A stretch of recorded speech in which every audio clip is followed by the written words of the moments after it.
This is rabies virus. It looks like a bully. More or less, you should have heard about it. For example, how rabies patients are infected. Why do they fear water and wind? And we've seen those horrible behaviors of patients and the onset of the disease. None of them can escape that. Rabies virus is incredibly powerful, yet you know it well.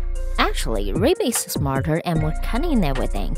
It has many secrets. This time, let's explore secrets of rabies, some which are not even known to scientists. Unlike random normal virus, each invasion of rabies is well planned, advancing over time, and shifted on purpose. Let's check out our comparison. Many people are infected with herpes simplex virus, develop small blisters on lips. Herpes simplex virus and rabies virus are both neurotropic viruses, but the invasion mechanism of herpes simplex virus is as simple as its name suggests. It targets only one side. Generally, when herpes simplex viruses enter the body, they swarm along nerves into skin cells by the lips or oral lining cells, where they take up permanent residence, while the rabies virus is much more cunning. When it comes into contact with host, it enters host nerve ending their wound, then converges into central nervous system, sneaks all the way at a speed of 2 to 3 milliliters per hour, and finally invades and infects the brain.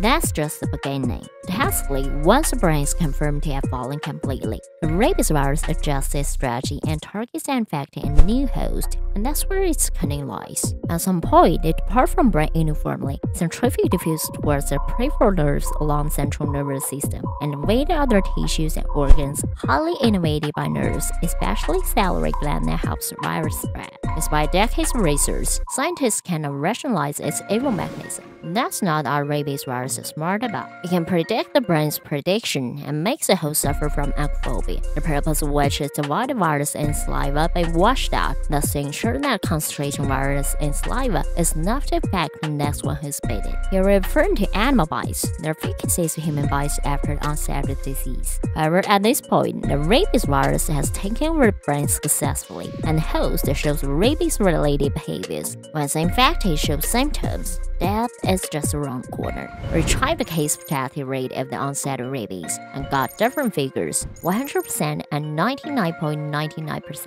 Which is the correct one? If I got rabies, did have a 0.01% chance of survival. We got start with a young lady. In September 2004, Jenna G's was accidentally bitten by a bat. For some reasons, she didn't take rabies vaccination. A month later, she began to show early symptoms of rabies and was diagnosed. With the consent of parents, Dr. Ronnie Wilby Jr. designed experimental therapy for her. After reviewing literature, Wilby learned that rabies virus doesn't cause any damage to brain cells, but rather affects the transmission by electrical signals between nerve cells, which makes the nervous system extremely excited, thus causing transient brain functional disorder. In other words, the brain is exhausted by the rabies virus before body can produce enough antibodies. We'll be found a breakthrough here.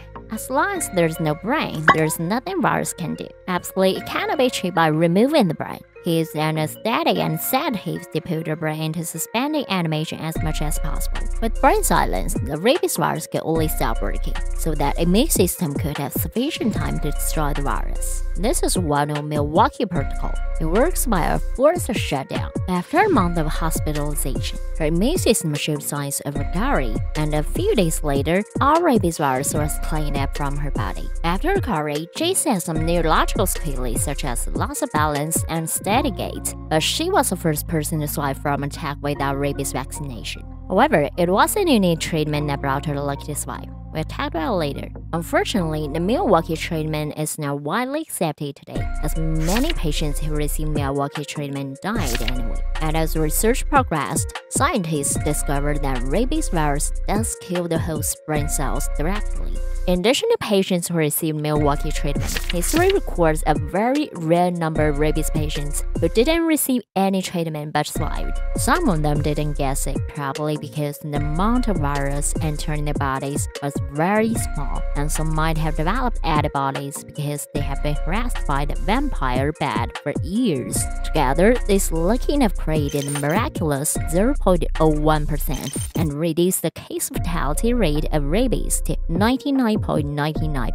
Nevertheless, the case fatality rate of 100% is not a wrong figure. Did you notice? It wasn't infected dog that Rabies. It was a bat. Rabies virus is a genus of lice viruses who has a total of 17 viruses that share similar antigens. That is, the rabies virus has many relatives who are not as virulent as it is. What Jason encountered was bad lice virus, which is far less lethal than rabies virus carried by dogs. Willoughby's medical team just fought with stragglers. Next, no wonder his therapy succeeded.